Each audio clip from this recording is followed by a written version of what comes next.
અંકલેશ્વર નગરપાલિકા સભાખંડ ખાતે પાલિકાના નેશનલ અર્બન લાઇવલીહુડ મિશન વિભાગ યુપીએલ કંપની, જિલ્લા મહિલા અને બાળ અધિકારીની કચેરી ભરૂચ, સખી વન સ્ટોપ સેન્ટર ભરૂચ અને બાગાયત વિભાગ ભરૂચના સંયુક્ત ઉપક્રમે અંકલેશ્વરની સ્વસહાય જૂથની મહિલાઓને કેન્દ્ર સરકાર અને ગુજરાત સરકારની મહિલાલક્ષી વિવિધ યોજનાઓ અંગે માર્ગદર્શન મળી રહે તે માટેના કાર્યક્રમનું આયોજન કરવામાં આવ્યું હતું, જેમાં મહિલા અને બાળ અધિકારી કચેરીના વર્ષાબેન ગોહિલ, સખી વન સ્ટોપ સેન્ટર ભરૂચના કેન્દ્ર સંચાલક વૈશાલીબેન ચાવડા અને બાગાયત અધિકારી ભાવિસા પટેલ તેમજ બાગાયત નિરીક્ષક નરેશ વસાવા ઉપસ્થિત રહ્યા હતા, જેમાં સ્વસહાય જૂથની મહિલાઓને સરકારની મહિલાલક્ષી યોજનાઓ અંગે માર્ગદર્શન પૂરું પાડવામાં આવ્યું હતું. સાથે સખી વન સ્ટોપ સેન્ટર દ્વારા તેઓની 5 સહાયમાં કાયદાકીય સહાય, કાઉન્સેલિંગ, તબીબી સહાય, પોલીસ સહાય અને હંગામી ધોરણે આશ્રય સહાય અંગે વિસ્તૃત માહિતી આપવામાં આવી હતી. સાથે બાગાયત વિભાગ ભરૂચ દ્વારા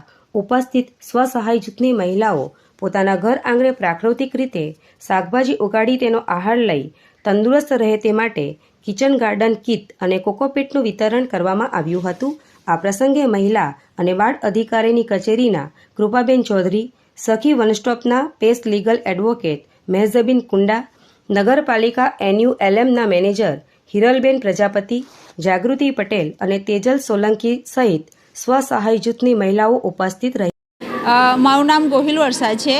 હું જિલ્લા મહિલા અને બાળ અધિકારી કચેરીમાં DHEWમાં જનરલ સ્પેશિયાલિસ્ટ તરીકે કામ કરું છું. આજરોજ અમે અહીં નગરપાલિકામાં જિલ્લા મહિલા અને બાળ અધિકારી કચેરીમાં કાર્યરત યોજનાકીય માહિતી આપવા માટે અહીં આવ્યા હતા. આજે ગંગા સ્વરૂપા પુનઃલગ્ન યોજના, વિધવા સહાય અને વાલી દીકરી યોજનાની માહિતી અહીં આપેલ છે. મારું નામ વસાવા ભૂમિકાબેન ગિરીશકુમાર છે અને હું સ્વસહાય જૂથમાં જોડાયેલી છું અને ભારત સરકાર અને ગુજરાત સરકાર દ્વારા મહિલાઓના વિવિધ યોજનાઓ વિશે માહિતી આપવામાં આવી અને સખી વન સ્ટોપ સેન્ટર ભરૂચ દ્વારા પણ મહિલાઓને જાગૃત થાય અને મહિલાઓને ઉપયોગી થાય એવી યોજનાઓ વિશે માહિતી આપવામાં આવી.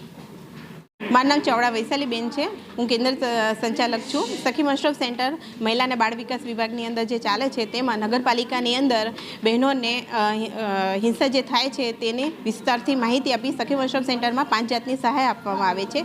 કાયદાકીય સહાય, પોલીસ સહાય, હંગામી ધોરણે આશ્રય, મેડિકલ હેલ્પ અને લાંબા ગાળાનું કાઉન્સેલિંગ કરવામાં આવે છે. બહેનોને જે હિંસા થઈ રહી છે તેની સામે સરકારની જે યોજના છે તેનો લાભ રહે તેની માહિતી આપેલી. Thank you.